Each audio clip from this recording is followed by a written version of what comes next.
I have to tell you, this is a really big deal for me because about a year and a half ago, I quietly slipped away from this area and I know, I didn't tell anyone. I just quietly moved away and put myself on the side of a mountain in South Carolina with furry and feathered friends. So it's been so fun. So if I seem a little, I'm just so excited. There's people. And my big deal is to go to, what's really fun is I live in complete anonymity. So I can come off the mountain in my work clothes and go to the Dollar General because they're everywhere down there, and not embarrass my girls. So it's kind of fun. Like that's kind of my lifestyle. So it's so fun that I'm here, like makeup and everything. So, but anyway. So, but I wanted to begin with Carol. Now I'm putting you on the spot here. But the phrase or the affirmation was, what was it? It was something like before the need or after. What was it?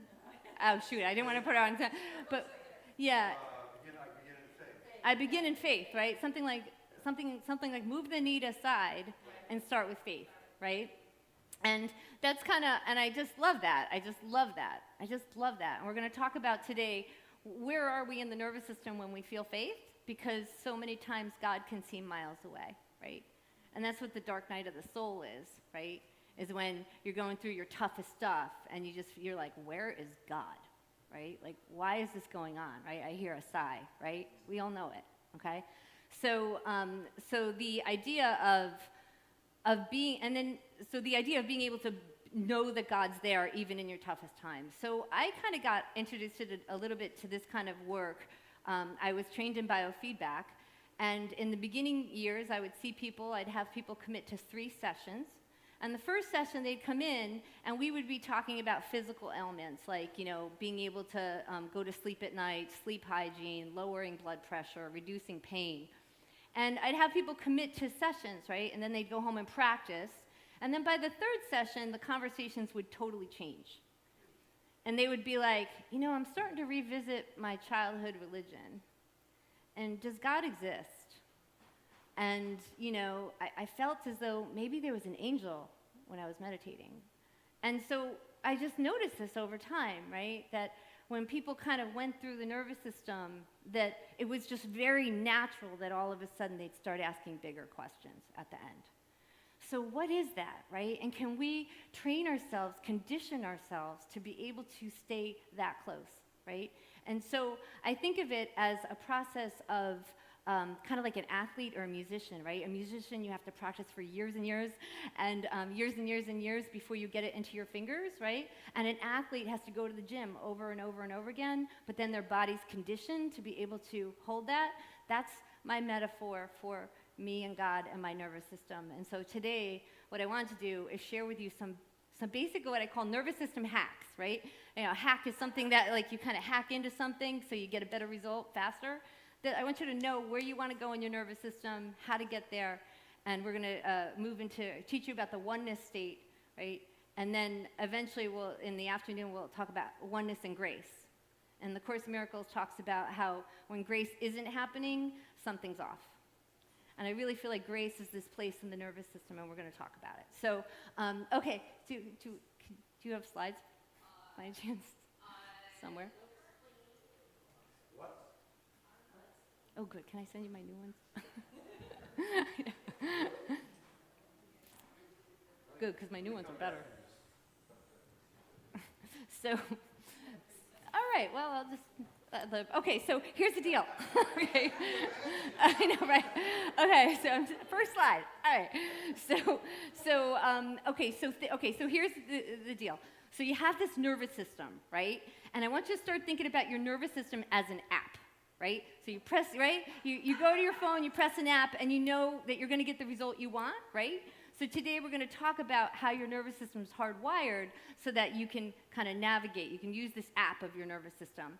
And so your nervous system, if it's a technology, it can be like any other technology, right? So a technology, like we love technology when it works, right? And then when it doesn't work, Yeah, thank you, yeah, right. Exactly. So when our technology doesn't work, we're just suddenly hate technology, right? So your nervous system, like I want you to think of, your nervous system as a technology. And I always feel like there's so much trauma about hypervigilance and the human suffering and the human condition. And that's why I've done the Peace Project all these years, because I've always wanted to give people like the owner's manual to their nervous system, because so much suffering is caused because we don't understand how to work our nervous system. And so this idea of like being able to use your nervous system in such a way that you can reliably and repeatably know that you're going to be where you need to be when you need to be there. So in the next slide,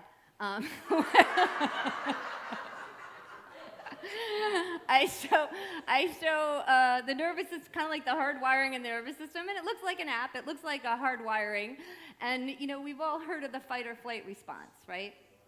So the fight or flight response, everybody seems to know that nowadays, which is good. People should know that. So they're saying that our culture is sympathetic dominant. What that means is we are living in the fight or flight response all the time. And we're going to talk about in the nervous system, and we're really going to need the pictures by then because I want to show you your brain waves. But this idea that when we're, so in the chart, when we're on this side of the chart, the fight or flight, God's really far away, okay?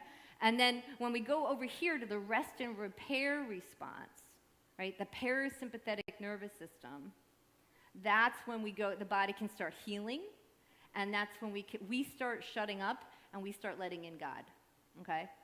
Now, ideally, then we train kind of in these, but then ideally, when you're walking around, we work eventually towards coherence, where you don't have to be like zonked out in meditation to be in the state. So what happens is your body's super relaxed, but you're highly alert. So people with advanced consciousness have very, very relaxed bodies, okay? So, this idea that the mind has kind of been somewhat subdued a little bit, and they're able to kind of hold this calmness. It's almost like they're merged with the field, right? So if you kind of know where you want to go in life, then you can train like an athlete, right? You just training, conditioning. So, trying to remember my next slide. Oh yeah. So the next slide is okay. So now we're thanks. So yeah, woo! There's the technology, right? Okay, there's fight or flight, rest or repair. Eventually, you want to be in the middle coherence, right? So your body's relaxed and your mind's subdued and your heart's open, right? If we can move to the next one. Okay, so now here's what happens. So that voice in your head that probably everybody in here has heard the inner critic, right? You all know that, right? Inner critic, right? Yeah. So the inner critic, I happen to call it the inner terrorist, okay? Because now as we're living in this more sympathetic dominant nervous system, the more that fight or flight system revs up, right? You said that, the more the chatter just is relentless, okay?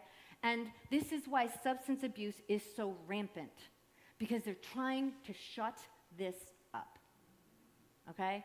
And then people don't know who they really are, because who you really are is an infinite being connected to like the edges of the universe, okay? That's the truth of you. And this body right here is just for us to let us know where Sandra's spirit is. It's just a placeholder for Sandra, right? So her spirit's everywhere, but like this body is like, how we kind of clue into her a bit. We tuned into her signal, so to speak, right? So this idea that we think that this inner terrorist is who we are. Like and then for years, a lot of the thinking is, of course, in therapy, is you talk to the inner critic and you say, thank you for sharing, and you have this dialogue. But, and it can turn nice over time. But, it's what we're going to learn is like, we want to mute that, because that's kind of the personality self. I mean, not make it wrong, but just know that that's kind of like an extra ghost in the room, so to speak. So let me just show you about how the inner critic gets generated, because it's interesting. Can you go back to that other slide? Thank you. So the inner critic, what happened was they found out that the inner critic was generated by a series of brain regions. And they figured this out because they were doing research. And they told the person in the MRI, just relax. We're setting up the research thing here. You don't have to focus on anything. Note there. Don't focus on anything. Just let your mind relax. And what they found was when the mind was relaxed, it was actually quite active. And so they found that there's this series of brain regions that when you're not focused on something, these brain regions activate, okay?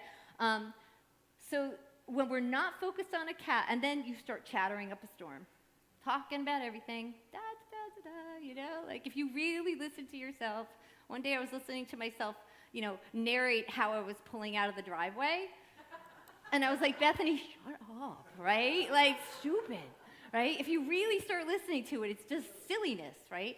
So anyway, so when we're not focused on a task, the default mode network, this is called the default mode network, starts chatting with us at a rate of 300 to 1,000 words per minute. Yeah, right? And usually we're not nice to ourselves. So it produces mostly negative self-talk, and it's fully developed by the age of 25. So you really, if you were to go to downtown Albany, you might as well imagine, anywhere, I should say anywhere, just typical people on the street, you might as well imagine like a big, horrible monster ogre, like walking next to somebody, whispering like horrible things into everybody's ears as they're walking around. Like that's the truth of like really, if an untrained nervous system, that's pretty much what happens. It will sometimes muse on good stuff, and it can be used often for gentle problem solving. You know, it's not all bad. The default mode network's not all bad. But you'll see in the next screen why we want to get ahead of this. If we could move to the next one. So they've analyzed, what are we saying to ourselves, right? What are we saying to ourselves? And there's 4 favorite topics of the default mode network. If you look up there, they look pretty familiar, don't they? Yeah, is that right? Yeah. What do? We immediately go rehash the past, because we're kind of like addicted to that state. We somehow think there's going to be answers back there. Then we go worry about the future, right? Because the now isn't very interesting. And then we worry how we look to other people. I'll talk about that in a minute. And they say we narrate our day, but let's be clear. I mean, like we're criticizing our day often. You know, like you'd be walking up the stairs. Like just start listening to your chatter, and you'll be like, why? You know, like when you really listen to it, you realize how inane it is. But number 3, we go easy on this, because just so what that we worry about how we look to other people, know that you are hardwired for that, okay? The reason why you're hardwired for that is because when we lived in tribes, if the tribe didn't like you, they would ostracize you, which was sure death. So any of us survived that, so people must have liked us, and our nervous system is trained to want people to like us. Okay? So, you know, what'd you say? Exactly, right? So I know that's the people-pleasing thing that we're always trying to break, right? But understand that you're hardwired, so go easy on yourself, okay? Always go easy on yourself. Be gentle, okay, with yourself. But anyway, so the default mode network. So the first thing that we want to do on this, when we sit down to meditate, so understand, if you're chatting up a storm, do you think God can get a word in edgewise? You're just like, and you're praying and you're praying and you're praying, and but the difference is prayer is talking to God and meditation is listening. So can we sit down and listen, right? Just not find ourselves so enamored, like not being so enamored with what you're thinking, like just start to go, that's not the real me. That's just this little temporal kind of brain thing happening. I'm this infinite being. And then what does it look like when you're walking around like, oh, no, this is who I am. This mental chatter needs to go. Okay? And again, I don't want to make anything bad or judgy or anything, but you get used to it, and you're like, no, you want to, I've gotten to the point where I just like, shut up, Bethany. Like, just shut up. And I just kind of go down, and I'm like, okay, now this is who I am, Anyway, so can we move to the next? Okay. So this is why I'm encouraging you to not be so enamored with it, because all our suffering comes from mind chatter. When you really start to realize, you get really sensitive, you start to realize how much bandwidth, how much energy thinking takes. Has anyone ever been in so much pain that you noticed that if you started thinking too much, you could feel it get worse? Has anyone gotten there? Oh. Yeah, where like, who was it? The guy who wrote Kundalini, Gopi Krishna, he was having a Kundalini thing, and he just could not think. Maybe migraines, that might be something. That your chatter, if you start chattering up a storm, your body eavesdrops on all that, okay? So understand that it consumes energy and bandwidth. Thinking actually consumes energy and bandwidth. You'll be less tired at the end of the day if you do less chatting. I guess I should put it that way. It creates fears and worries. It gets us all focused on attachments, right? So that means our energy field's going out and hooking onto this and hooking onto this and hooking onto this, and then we have nothing left at home, okay? So it helps us kind of disconnect from all that, reconnect inside of ourselves, and stay anchored within. You know, when we're so involved, right, we don't perform well on tasks. We have a slow response time. Now, the research shows we spend almost half of our lives in this default mode network, and most of the time it's negative. So go easy on yourself. If you feel like you're struggling with something and you're not getting somewhere, like, again, this is why if people just had basics to their nervous system, we wouldn't suffer so much, okay? So now, let's go to the next one. Oh, okay, so let me go back. Okay, so this is going to be where I'm going in a minute. Okay, so now, I'm going to give you some quick ways, and we're going to do a meditation in a little bit, and I'll try to remember to add all these skills. But so remember, we're going to hack our nervous system, right? So we're going to make this real. We're going to embody this. There's a couple things you can do. One is to help calm yourself, and I learned this, Miss Leslie just taught me this the other day. I love this. When you walk into a room, what you want to do is to become aware of the whole area. Okay? Because space quiets the chatter. So, for instance, if I had people come to my session and I would have them anchor their awareness in their body, and I would say, okay, anchor your awareness in your knee, now anchor your awareness in your hip, now go back and forth like a ping pong ball, becoming aware of the space between your knee and your hip. Dr. Joe made this famous because he would say, become aware of space. Remember those meditations from Joe years ago? Space. It's actually a place in the nervous system called open focus by Les Femi. He started it. And so when we're contemplating space, we can't chat. Like, we can't talk because we're in spatial awareness. And heightened states of consciousness are like that. Okay? It's not crammed in with all this chatting. So we do that. Another quick hack is you relax the back of your tongue. Because your body eavesdrops. I can see now, this is when people start yawning in my things, because I'm bringing your awareness back to your body, and everybody's like, like, what's she saying? Like, you know, and everybody goes to sleep on me. Anyways, so you relax the back of your tongue because your body eavesdrops on everything you think. So while you're having all this chatter, your tongue's like neurologically kind of tagging along. So there you go. Those are 3 things.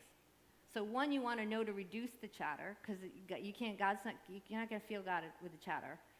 And then become aware of the space. And then you become aware of your space in the body, a space around the body, because this is who you really are. This isn't you, you know. And then relax the tongue. Okay. Even just saying that, can you feel the difference? Anyone feel it? Can you feel the room shifted too? And that we're on our way to heightened consciousness. It's super fun. Anyway, sorry, I'm a geek on this. So, okay. So now we're going to talk about the next thing. Can we scooch it? Yeah, thank you. So now I'm just going to quickly show you about brainwaves. And again, these are hacks, okay? So do you see the one on the left? Think of that as the fight or flight brainwave pattern, okay? This is what we call an awakened mind, and I'll talk about the difference, okay?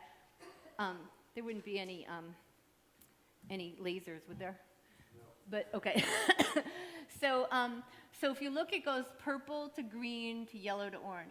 Purple is delta, where you sleep, okay? Or it's the dominant wave during sleeping, right? Up there is beta. That's the chatter. Blah, blah, blah, blah. This person, ordinary mind, so you think about this typical person stressed out in Albany on a work day. They have this kind of hypervigilance to their environment. The delta is kind of like a radar that goes out. And then they're chatting up a storm up here, right? And they're very externally oriented. Like, they're all about the outside, and there's not much home inside of themselves, okay?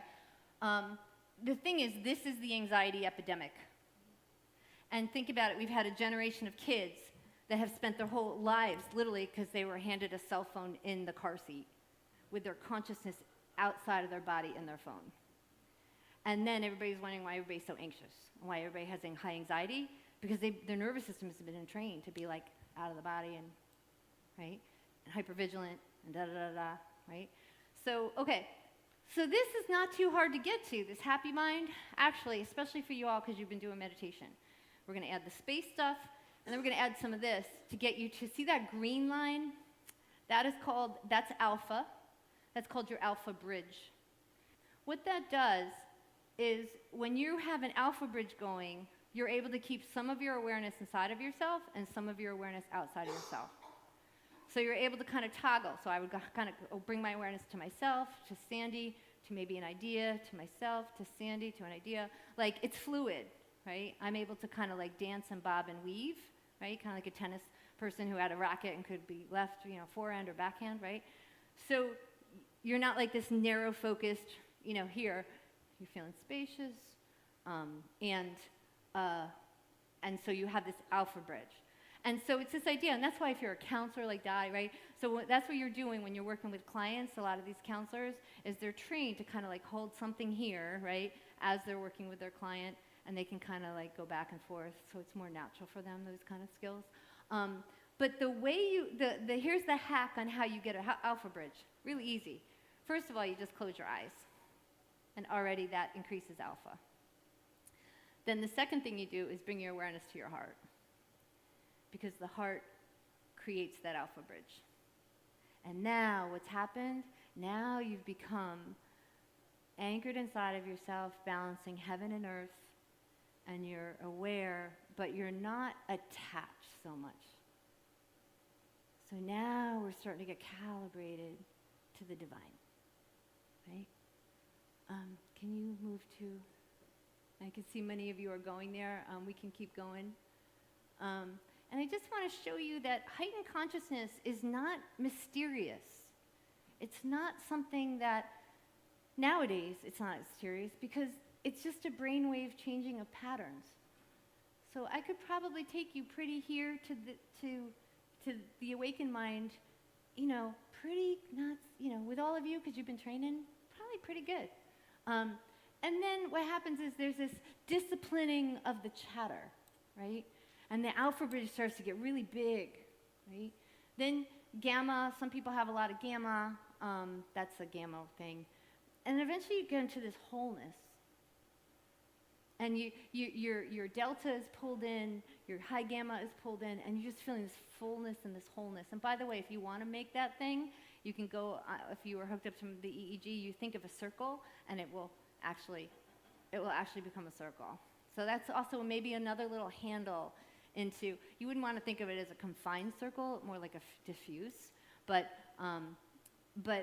you see what I mean? If you know some basics about your nervous system, and we struggle needlessly. So we're going to do a meditation now, and then after that, we're going to go towards the oneness consciousness, and then I know we'll be in a kind of a fuzzy state. So, but I do want to share with you that we have a resource where we're offering free meditations every day designed to help you facilitate these states, condition your body like a nervous system, to like an athlete to hold these states. So I'll finish. After we finish meditating, I just want to close up there a little bit. So I guess that's it. Could you move the next one? So this is symbolic here, right? So before people go into the martial arts studios, there's a symbolic thing of bowing the head before you walk in. This idea of, I'm going to empty myself of myself, and I'm going to create space to become teachable. And that's really a key, is you're always teachable. You walk into a room and say, I want to make all things new, because you don't want to know you don't want to think you know what's going to happen. So you're holding that's the awakened state of like, I don't know what's going to happen. This is a fresh moment, and now in this moment, I still don't know what's going to happen. And in this one, and I'm okay with not knowing what's going to happen, because we're going to make all things new and live in grace. Okay? So, so I guess, do we have music? Music? Yeah, that makes, yes, sure. Anything. Yeah, little ditty.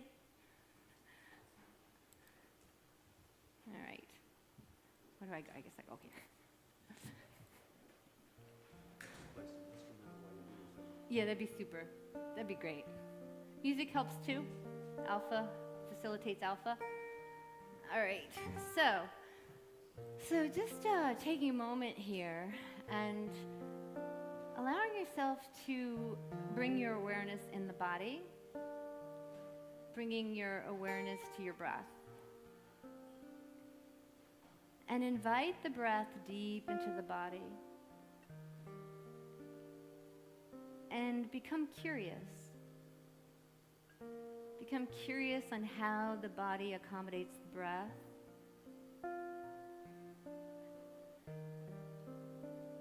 And now set a kind orientation with yourself. We're going to move our awareness throughout the body. And I want you to have yourself be kind. So you're gentle, you're tender, you're soft. And so very gently becoming aware of your feet and calves, feeling the floor underneath you. How much can you surrender your weight to the floor?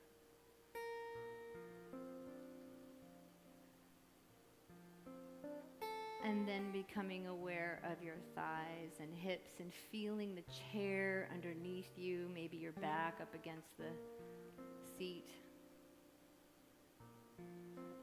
Can you trust that gravity is going to pull you towards that chair and you don't have to use any extra muscle energy in your knees, hips?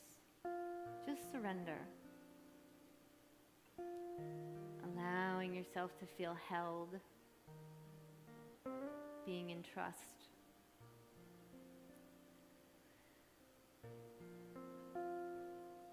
And becoming aware of the space around the body, to the left of you, to the right of you, behind you, and in front of you. And if you could, however your mind presents it to you, what if you could stretch? The physicists tell us that we're connected to all that is.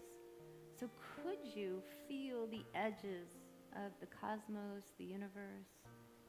Could you gently, tenderly, lightly become aware that you are connected throughout space?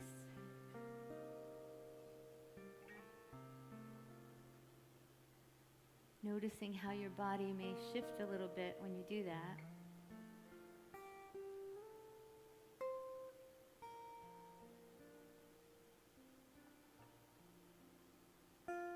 Let's maybe gently add some light. Gently allow the light to emerge and cleanse wherever your awareness of space goes. Let's bring in some cleansing light.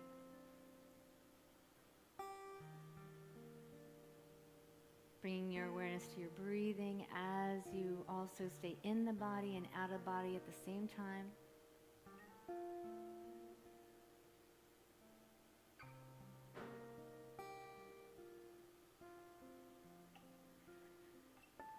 And gently pressing your shoulders down to release the tension in the shoulders. You may feel the heart tighten a little in the upper back. And then when you're ready, let your shoulders go and release them a little bit with some micro movements. What we're doing there is actually opening the heart. It's less about the shoulders and more the heart. So pressing your shoulders down.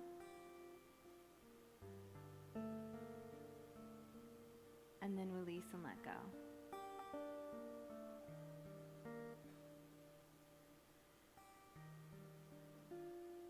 And bringing a light shining onto the heart and chest area, relaxing the muscles of the chest wall. Imagine this beautiful light, gentle, sweet, shining onto your chest and feeling the muscles of the chest wall release and let go. Let go of any grievances or resentments. Let them go. It's not you. Let them go. Phew.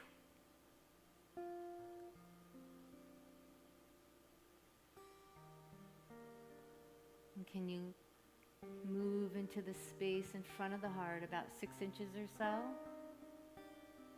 Don't get chattering, just be with it.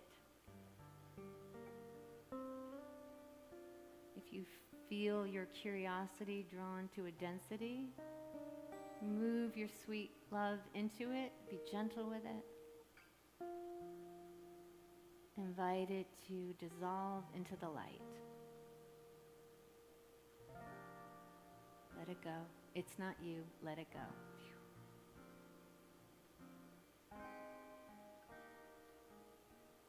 Let's find another thing to release in the heart area. Notice how the heart wants to contract when you think of it. We're going to break the heart open. Surrender it over into the light. You don't need it in your field or your nervous system. It's not you. Let it go. Let it dissolve into the light.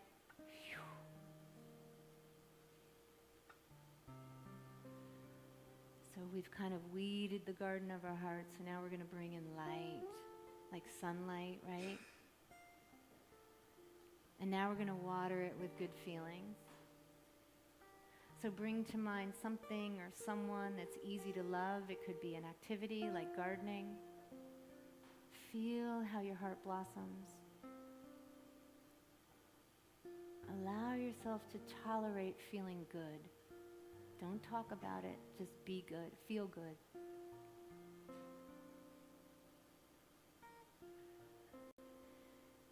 And now bring in something else to appreciate, or appreciate another aspect of that. How wide can your heart feel? How tender? How present?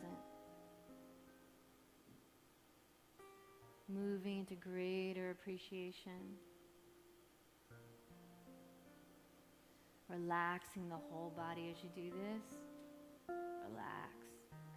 Surrender. Surrender into love. And one more time, let's find something else to appreciate. Could be about the same thing.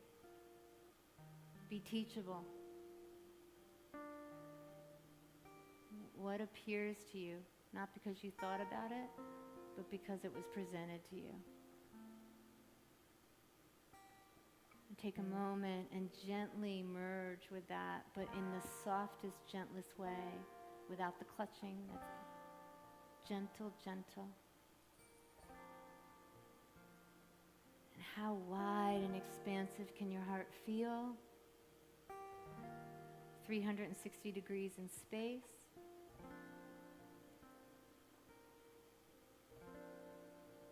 In any final place in your body and nervous system you feel drawn, bring in some light. Gently move into it, love it madly, and then invite it to leave.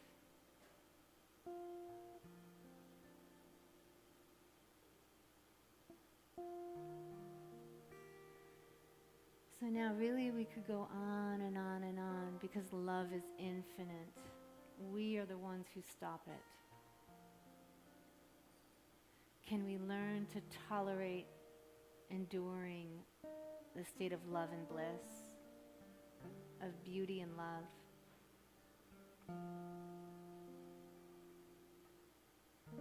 Can we build capacity to stay in sweetness? Because when we take our last breath, this is where we're going. So my attitude is, why wait? Let's get there now, and every day stretch into who we really are. Love a little bit more.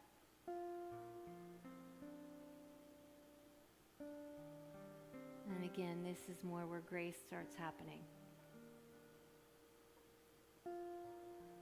So taking a moment and appreciating where you started today and how you're feeling now.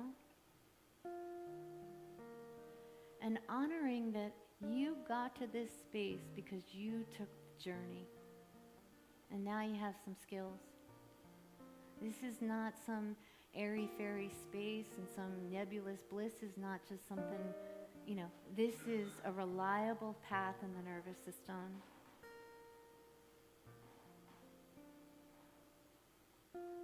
and you took the journey, and this is real. You can live in this weather all the time. And then taking a moment and seeing what your life would be like if that was it.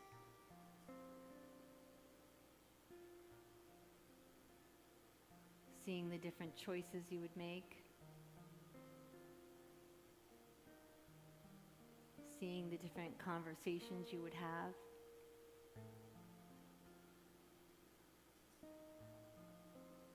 And it's just a training. That's all. And we took the journey today. And you can get here again and practice, practice. So when you're ready, allowing your awareness to come back into this space, all the way around you. Allow your eyes to gently open and let the room come to you. Don't have your energy go out into the room. Let it come to you. Keeping your heart open, relaxed as possible. And that's the truth of who we are.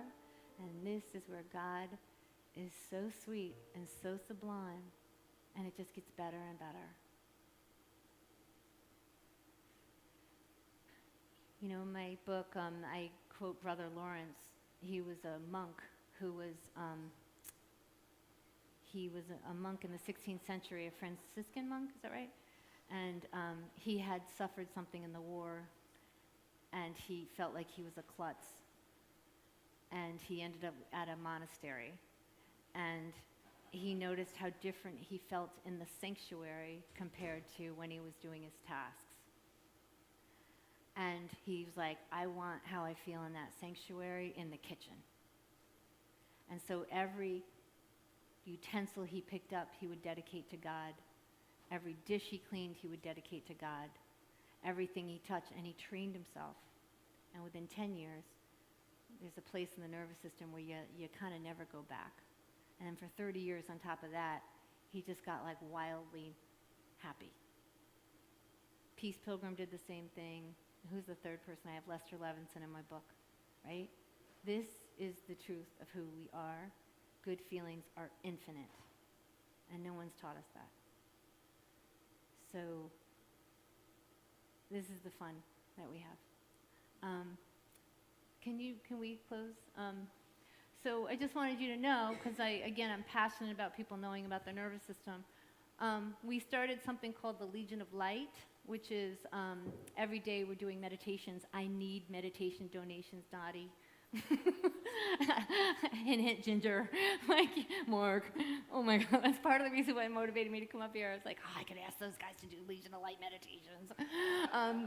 I really need meditations because we want to do 365 of them, right?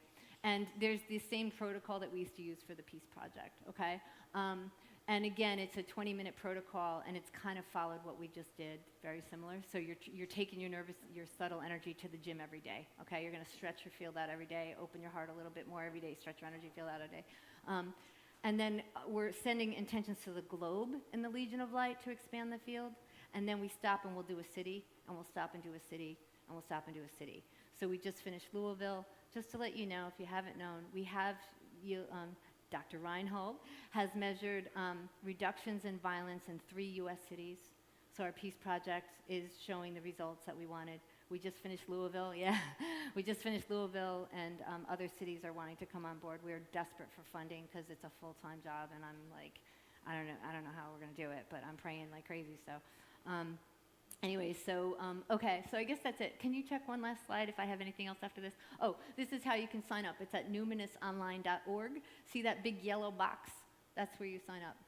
And now we're actually sending them out in text, so you can have a text sent to your phone every morning, so you can just wake up in the morning and just to hit your phone and go right into the space.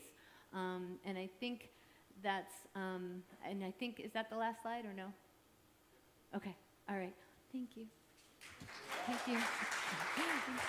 Thank you.